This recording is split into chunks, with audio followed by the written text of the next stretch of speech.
సంభవించునో మనకు తెలియదు. కాబట్టి ఈరోజు మనం ఏం చేయాలి? రేపు ఏమి సంభవించునో మనకు తెలియదు కనుక ముందుగానే మనం జాగ్రత్త పడుతూ సిద్ధపడుతూ దేవునికి సమీపస్తులుగా ఉండాలనేదే నా ఉద్దేశము, దేవుని యొక్క సంకల్పం అయ్యున్నది. ఈరోజు ఒక మంచి విషయాన్ని మీతో పంచుకోవాలని, మీ అందరితో పంచుకోవాలని ఆశపడుతూ ఉన్నాను. రేపు ఏమి సంభవించునో నీకు తెలియదు. మన జీవితం ఏ పాటిదో అంతలో కనపడి అంతలో మాయమైపోయేది కనుక మనము దేవునికి సమీపస్తులుగా, దేవునికి సమీపంగా ఉండేవారుగా ఉండాలని దేవుని యొక్క వాక్యము మనకు ఇక్కడ తెలియచేస్తూ ఉన్నది. జాగ్రత్తగా మనము దేవుని వాక్యాన్ని ధ్యానించుకుందాం. యాకోబు గారు రాసిన పత్రిక 4వ అధ్యాయము 13వ వచనాన్ని జాగ్రత్తగా మనం పరిశీలన చేస్తే ఇక్కడ ఒక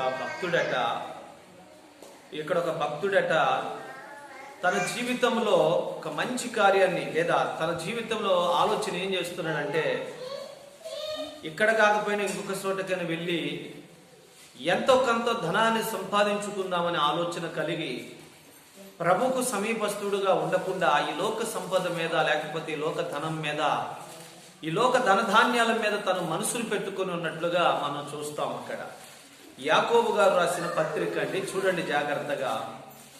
4వ అధ్యాయము 13వ వచనం.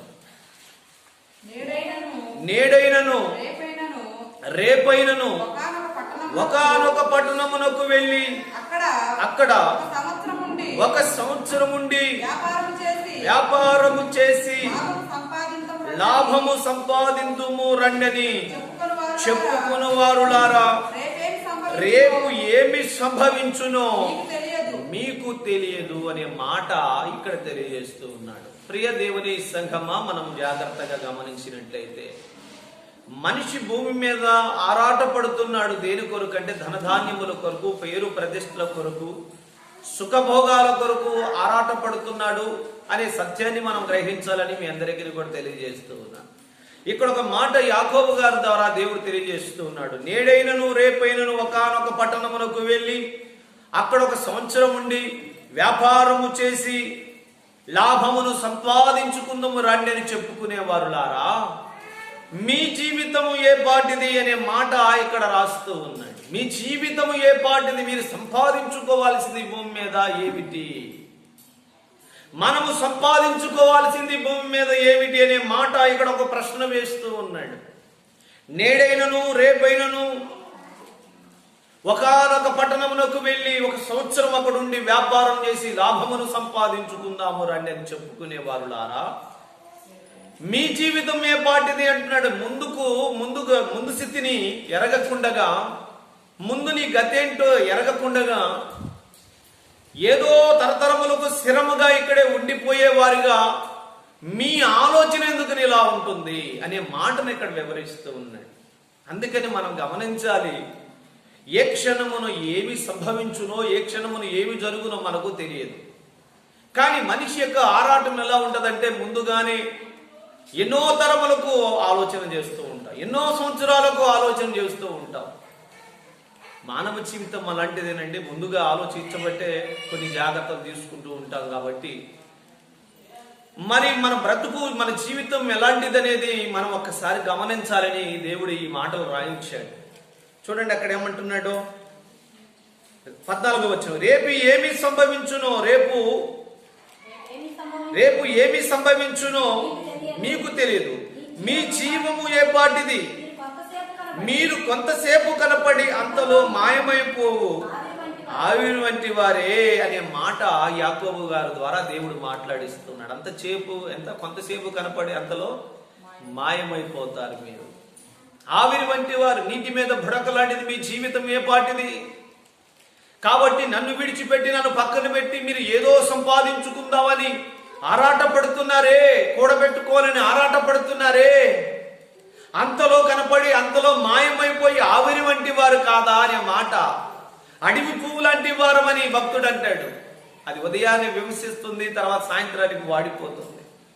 నీటి మీద బుడక లాంటిది మన జీవితం అనేది చాలా మంది గమనించలేకపోతున్నాం. ప్రేమను బిడ్డలారా, నిజంగా ఎప్పుడు, ఏ క్షణమును, ఏ విధంగా, ఏ రూపంలో ఏది సంభవిస్తుందో మనకి తెలియదు. వాస్తవానికి మనం ఎప్పుడు కూడా ఇక గత 2-3 సంవత్సరాల నుంచి కరోనా వచ్చి ఇలాగ మన ఆత్మీయులను, మన బంధువులను, మన స్నేహితులు పోగొట్టుకుంటామని ఎప్పుడు మనం ఊహించాల.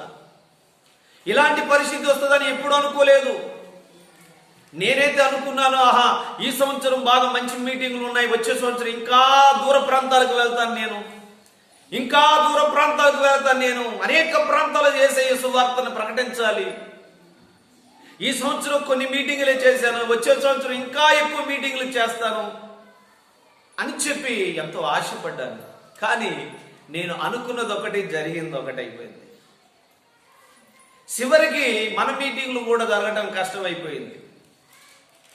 ఈ సంవత్సరంలో మన మీటింగ్లు జరిగితేని ఎంతో ఆశపడ్డాము, చివరికి ఆ టైంకి వచ్చేసరికి కరోనా ఎక్కువ అవటం, లాక్డౌన్ కావడం జరిగింది. ఇలాగనే మన జీవితంలో మనం ఎన్నో అనుకుంటున్నాం, కానీ ఆ టయానికి ఏమి సంభవించబోతుందన్నది మనకు ముందుగా మనము గ్రహించలేకపోతున్నాము. అది దేవుడు ఎరిగి ఉన్నాడు గనక ఈ మాటలు రాస్తూ ఉన్నాడు. అందుకని మనము ఒకానొక పట్టణానికి వెళ్ళి ఆడ 1 సంవత్సరం ఉండి వ్యాపారం చేసి లాభమును సంపాదించుకుందాము అని అంటున్నారే తప్ప, రక్షణ సంపాదించుకుందాము, మారు మనసును సంపాదించుకుందాం, దేవుణ్ణి సంపాదించుకుందామని ఆలోచన లేని వారుగా ఉంటున్నారు కొందరు ప్రేమను బిడ్డలా. మనమైతే అలా ఉండకూడదు. ఈ లోక ధనము, ఈ లోక సంపద, ఈ లోక ఆస్తి అంతస్తులు అనేవి మనిషికి అవసరమే, నేను కాదని అనను. ఎందుకంటే అది లేకుండా ముందుకు నడవలేదు. ఇప్పుడు నేను ఎక్కడికన్నా వెళ్ళాలి అంటే, బైకు వేసుకొని వెళ్ళాలి అంటే దానికి పెట్రోల్ అవసరం అంటే ధనం అవసరం. కాబట్టి ధనం అవసరమే, నేను కాదనట్లేదు. కానీ వాటన్నిటికంటే ప్రాముఖ్యంగా దేవుడు మనకు అవసరమనే సత్యాన్ని గ్రహించాలి. అనవసరమైన వాటన్నిటిని సంపాదించుకుంటున్నాం, అవసరమైనది దాన్ని మాత్రం పక్కన పెట్టేస్తున్నాం అనేది దేవుని యొక్క ఉద్దేశం. కాబట్టి ధనము, డబ్బు ఏదైతే కావాలని ఆరాట పడుతున్నావు, అది మనల్ని బతికించలేదు, అది మనల్ని తప్పించలేదు, అది మనల్ని కాపాడలేదు అనే సత్యాన్ని మనుషుడు గ్రహించలేకపోతున్నాడు. ప్రేమను బిడ్డలారా, నిజంగా ధనము, డబ్బు మనల్ని కాపాడుతూ ఉన్నట్లయితే కరోనా వచ్చి చనిపోయిన వారిలో చాలా మంది కుబేరులు ఉన్నారు, కోటీశ్వరులు ఉన్నారు. ఎక్కడెక్కడ వారి ఆస్తి ఉందో వారికి తెలియదు, ఎక్కడెక్కడ వారికి ధనం ఉందో వారికి తెలియని అంత ఆస్తిని విస్తారంగా సంపాదించారు. ధనము, డబ్బు ఇవన్నీ ఏవి కూడా వారిని కాపాడలేకపోయింది. ప్రేమన దేవుని బిడ్డలారా, అంతలో కనపడి అంతలో మాయమైపోయే ఆవిరి వంటి వారనే మాటను ఇక్కడ తెలియజేస్తూ ఉన్నాడు దేవుని యొక్క వాక్యం. మనం జాగ్రత్తగా గమనించాల్సిన విషయం ఏంటంటే, ఈ రోజున అంతలో ఒక వ్యక్తి కనపడుతున్నాడు, కొంతలోనే మాయమైపోతున్నాడు. ఈ మధ్యన మనం ఆలోచన చేసినాను. నేను ఒక సహోదరుని కోల్పోయాను. నేను జ్ఞాపకార్థ కూడికి వెళ్ళొచ్చాను. అంతకుముందు అతనితో నేను ఎక్కడికి వెళ్ళినా నా దగ్గరకు వచ్చేవాడు, ప్రార్థనలో పాల్గొనేవాడు, మా అందరితో కలిసి చక్కగా పాటలు పాడేవాడు. అలాగూ మరణిస్తాడనే ఆలోచన మాకు ఎప్పటికీ ఎవరికి రాలే, ఆ కుటుంబానికి రాలే, భార్య గాని, భర్త గాని, పిల్లలకు గాని, వారికి ఎవరికి కూడా ఆలోచన రాలేదు. కానీ అనుకోకుండా అతడు మరణించటం జరిగింది. అందుకని ఏ క్షణమున ఏమి జరుగును, అతను కూడా కలలు కొన్నాడు, చాలా కలలు కన్నాడు. నేను ఎక్కువగా పరిచర్య చేయాలి, ఎక్కువగా నేను డబ్బు సంపాదించాలి, లేకపోతే ఎక్కువగా ధనం సంపాదించి నా బిడ్డలను కూడబెట్టి మంచి మంచి సంబంధాలు ఇచ్చి వివాహాలు చేయాలి, గొప్ప ఉన్నతమైన స్థితిలో నా కుటుంబం ఉండాలని ఎన్నో ఊహించాడు. కానీ అవన్నీ తీరక ముందే మధ్యలోనే తన జీవితాన్ని ముగించాల్సి వచ్చేది. ప్రేమ వల్ల కాబట్టి మన జీవితం ఏ పాటిది అనేది గమనించి, ప్రభువా నీ చిత్తం అయితే అది చేద్దును ఇది చేద్దును అనాలే కానీ ప్రభు చిత్తము లేకుండా మనం ఏమి కూడా చేయలేమనేది గ్రహించాలని కూడా, ఎన్ని తలిసినా ఏది అడిగినా జరిగేది ప్రభు చిత్తమేనని సచ్చి మనం గమనించాలి. మన ఇష్టము, మన చిత్తం ఎప్పుడు నెరవేరదో దేవుని ఇష్టము, దేవుని చిత్తమే నెరవేరుస్తుంది. అందుకే ప్రతి విషయంలో కూడా రేపు మేము చేయబోయే కార్యము నీ చిత్తం అయితే జరిగించు ప్రభువా అని చెప్పి మనం ప్రార్థన చేసేవారుగా ఉండాలి. ప్రతి విషయంలో కూడా దేవుని నీతిని, రాజ్యాన్ని మనం ముందు వెతకాలి. ఏ కార్యములో, ఏ పనికి వెళ్ళినా, ఏ కార్యక్రమానికి వెళ్ళినా, ఊరికి వెళ్ళినా, ఇంకెక్కడికి వెళ్ళినా ముందుగా దేవుని నీతిని, రాజ్యాన్ని మనం వెతకాలి అనే సత్యాన్ని మనం గమనించాలని మీ అందరికీ కూడా మనం చేస్తున్నాను. ఇంకొక మాటను మీకు వివరిస్తాను. ఇక్కడ అంటున్న మాట, వ్యాపారం చేసి లాభమును సంపాదించుకున్నాం.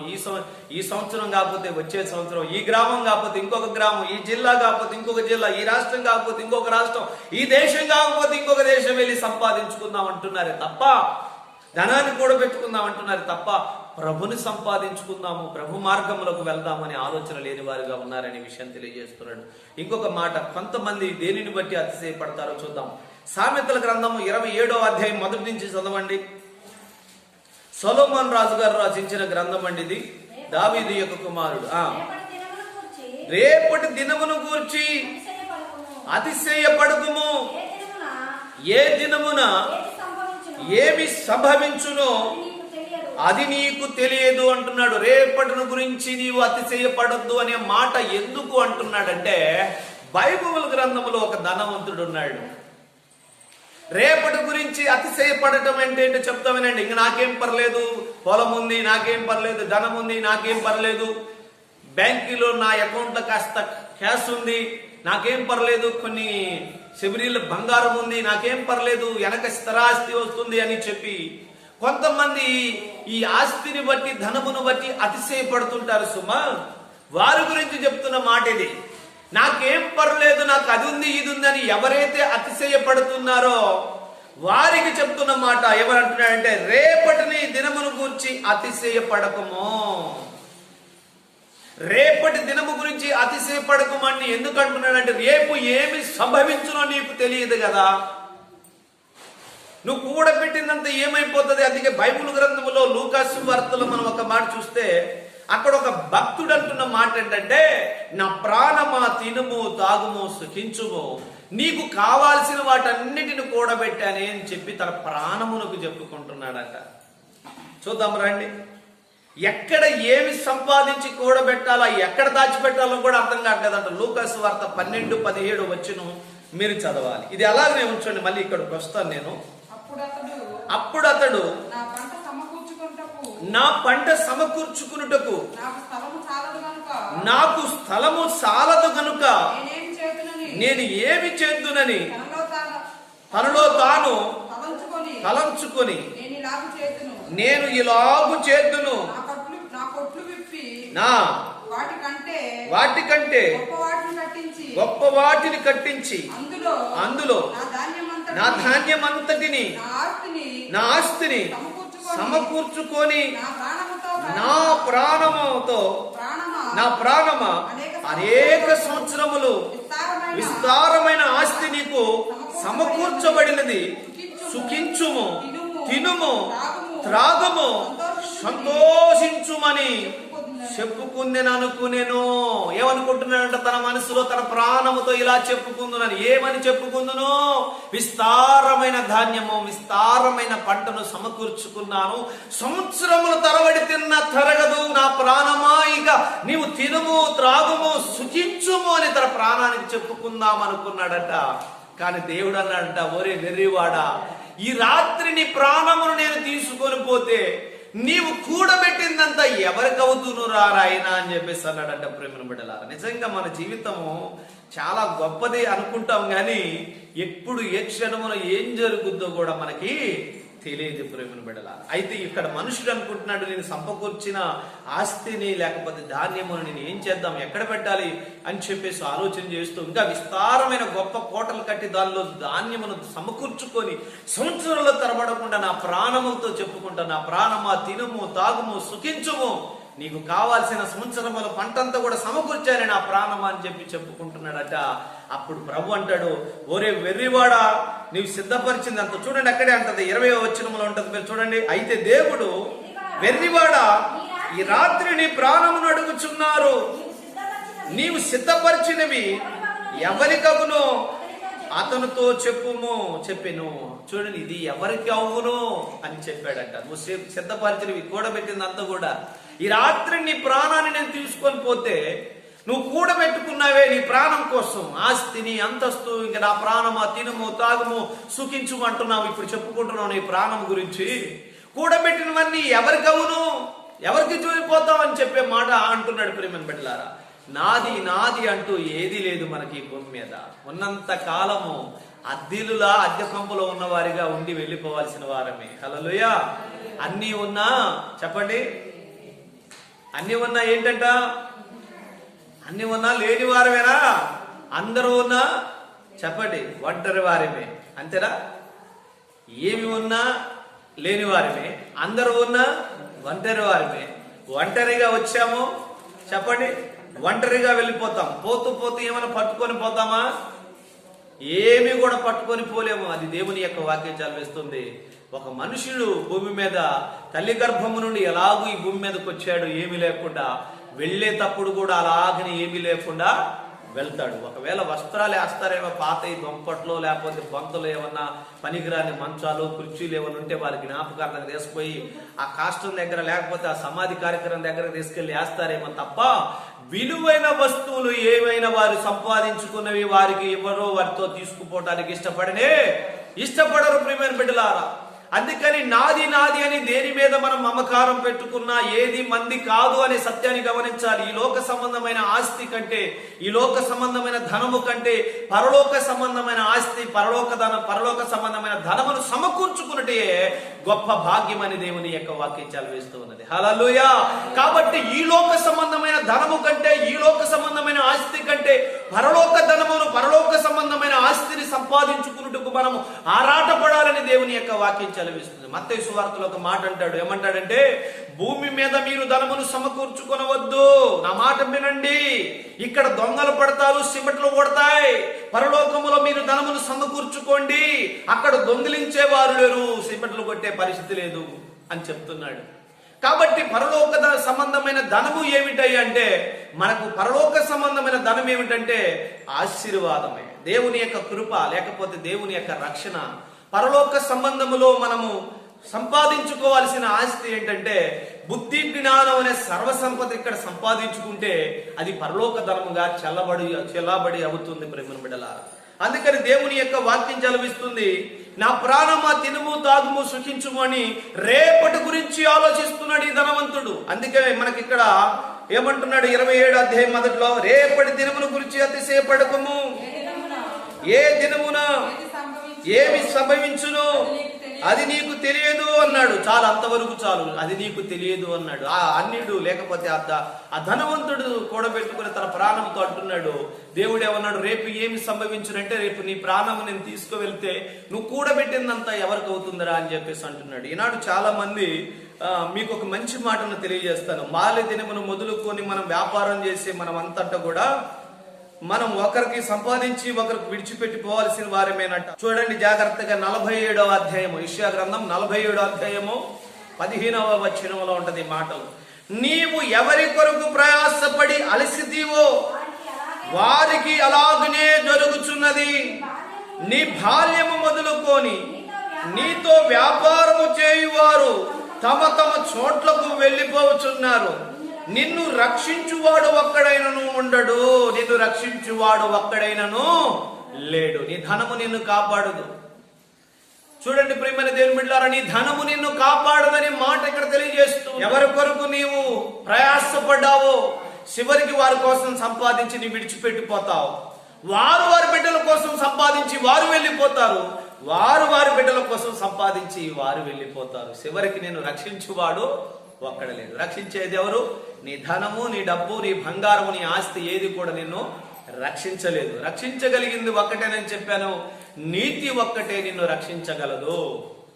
బుద్ధి జ్ఞానములు నిన్ను రక్షించగలవు, నీతి ధర్మములు నిన్ను కాపాడగలవు అనే సత్యాన్ని మనం గ్రహించాలి ప్రియ దేవుని బిడ్డలారా. అందుకే వాక్యం వింటున్న నీవు నేను కూడా ఈ లోక సంబంధమైన ఆస్తి ఉన్నా లేకపోయినా, ధనం ఉన్నా లేకపోయినా, సంపాదన ఉన్నా లేకపోయినా, ఉన్న దాంట్లో తృప్తి చెందుతూ, కలిగిన దానితో తృప్తి పొందుతూ, దేవుడిచ్చిన ఆహారముతో సంతృప్తి పొందుతూ, దేవుని కొరకు నీతిగా యథార్థంగా బ్రతుకుతూ, ఈ లోకములో ఉన్న ధనము కంటే కూడా పరలోకములో ప్రభు కొరకు మనం బ్రతికే వారిగా ఉండాలని మీ ప్రభు పేరిట మనం చేస్తూ ఉన్నాను. అంతేకంటున్నాడు, నిన్ను రక్షించువాడు ఒక్కడు కూడా లేడు. మరి ఎవరు కాపాడుతారు నిన్ను? ఎవరు రక్షిస్తారు? మరి నీ ధనము నిన్ను కాపాడుతుందా? నీ బలము నిన్ను కాపాడుతుందా? నీ తెలివి నిన్ను కాపాడుతుందా? లేదు లేదు. ఎవరు కాపాడుతారు మరి నిన్ను? చెప్పండి. వారి ధనము వారిని కాపాడుతుందా? మీరు ఈ మాటకి చెప్పాలి. నిజంగా కోవిడ్ వచ్చి చనిపోయిన వారిలో ధనము లేని వారు ఎవరైనా ఉన్నారా? పొలాలైనా స్థలాలైనా అమ్మి, డాక్టర్ గారు ఎంతైనా పర్లేదు, మా అబ్బాయి లేదా మా ఆయన లేకపోతే నా భార్య లేకపోతే నా కుమారుడు లేకపోతే నా తల్లిదండ్రులు బ్రతకాలి అనుకున్న వారు చాలా మంది ఉన్నారు. మనకు తెలిసిన ప్రాంతంలోనే వారికి ఏమి లేదు, పేదవారి పాపం 6-7 లక్షలు పెట్టిన చివరికి ఆ వ్యక్తి చనిపోయాడే తప్ప బ్రతికి రాలేదు. ఉన్నదంతా పిల్లల టికెట్ తీసుకెళ్లి పెట్టారు, అయినప్పటికీ నీ బ్రతికి తిరిగి రాలేదు, శవమై తిరిగి వచ్చారు ప్రేమను బిడ్డలారా. కాబట్టి ఒక వ్యక్తి బ్రతుకున్నటే గొప్ప భాగ్యము. మనము క్షేమంగా ఉండాలంటే ఈ ధనము డబ్బు కాదు, కానీ దేవుని కృప, దేవుని కాపుదల కావాలి. దేవుని కృప, దేవుని కాపుదల అనుకుంటే మనం బ్రతుకుతామని సత్యాన్ని తెలియజేస్తున్నాడు.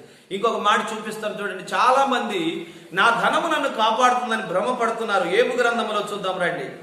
నా ధనము, నా డబ్బు నన్ను కాపాడుద్దని ఒకరు చాలా మంది అంట దాని మీద ఆశ పెట్టుకుంటారంట. పాపము అది చివరికి వారిని కాపాడకపోగా అది రెక్కల పక్షి వలె ఎగిరిపోతుందని బైబిల్లో రాయబడింది. ప్రియమైన బిడ్డలారా, 31 ఏబు గ్రంథం 31:24 వచనాన్ని మీరు చదవండి. నేను త్వరగా ఈ మాటలు ముగిస్తాను. సువర్ణము నాకు ఆధారం అనుకుని ఎడలను నా ఆశ్రయం నీవే అని మేలిని బంగారముతో నేను చెప్పిన ఎడలను నా ఆస్తి గొప్పది గాని నా చేతికి విస్తార సొత్తు దొరికినని గాని నేను సంతోషించిన ఎడల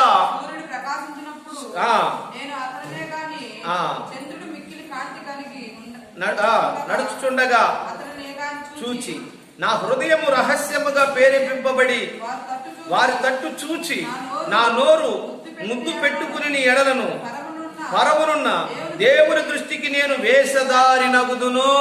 చూసారా, నేను దేవుని దృష్టికి ఏమవుతానంట? బంగారమును ఆధారము చేసుకున్నా, ఆస్తిని ఆధారము చేసుకున్నా, లేకపోతే సూర్యుని, లేకపోతే బంగారాన్ని, ఎండిని నేను ముద్దు పెట్టుకోవడం అంటే ప్రేమించటం అని గుర్తు పెట్టుకోండి. ముద్దు పెట్టుకున్నట ప్రేమించటం. వీటన్నిటిని నేను విస్తారంగా ప్రేమించినను దేవుని దృష్టికి నేను ఏమైపోతున్నాను? వేషధారినైపోతున్నాను, దేవునికి దూరం అయిపోతున్నాను.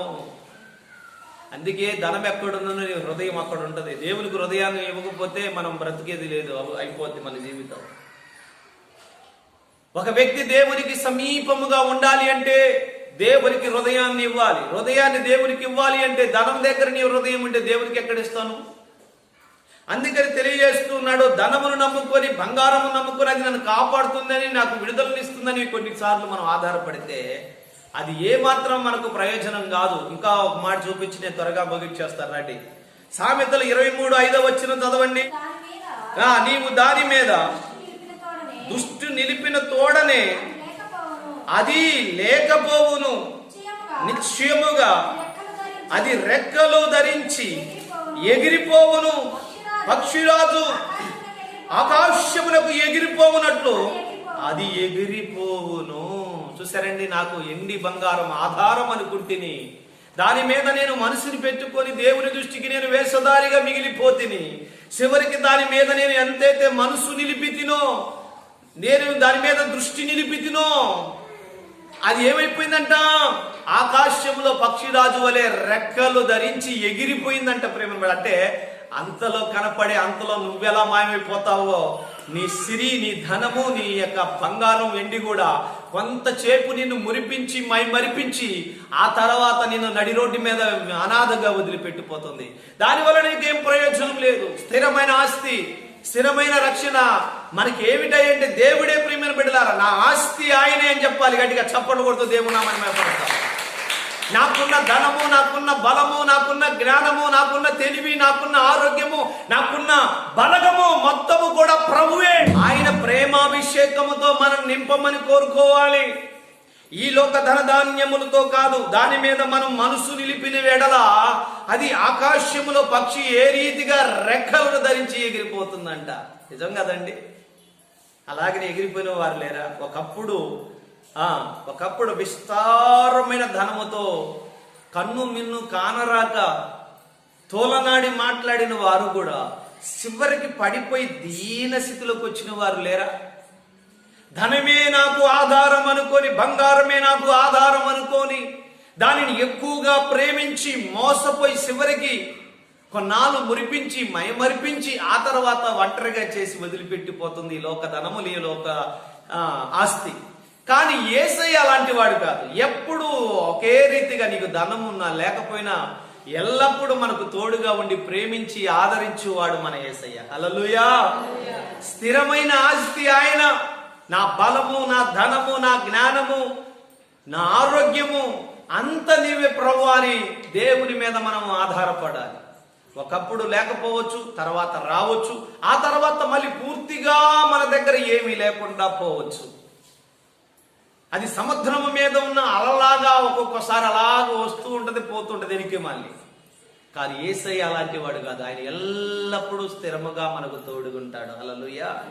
నేను అదే చెప్తా, మీ పిల్లలకు ఆస్తి అంతస్తు మీరు సంపాదించినా ఇచ్చి ఇయ్యకపోయినా పర్లేదు, కానీ దేవుని యందు భయభక్తులు కలిగిన వారిగా పెంచితే చాలు. అదే నువ్వు వారికి ఇచ్చి ఆస్తి అంతస్తు అంటాను. ఎందుకనంటే దేవుని యందు భయభక్తులు కలిగిన వారిగా మన పిల్లలుంటే ఏ ప్రాంతానికి వెళ్ళినా, ఏ దేశానికి వెళ్ళినా, ఏ ఉద్యోగానికి వెళ్ళినా, ఏ వ్యాపారానికి వెళ్ళినా, ఇంకెక్కడికి వెళ్ళినా మన పిల్లలు ప్రభునందు దేవుని యందు భయభక్తులు కలిగి ఉంటే ఆ ప్రార్థన, వారి యొక్క నీతి వారిని అక్కడ నుండి కాపాడుకుంటూ వస్తుంది. హల్లెలూయా. ఒకవేళ ఈ ధనము, ఈ డబ్బు మీద మనం ఆశ పెట్టుకొని ఉండటం ద్వారా ఇదేమన్నా మనల్ని కాపాడుద్దంటారా? కాపాడుద్దా? జెఫన్యా గ్రంథము 1వ అధ్యాయము 18వ వచనాన్ని చూడండి మీరు. యెహోవా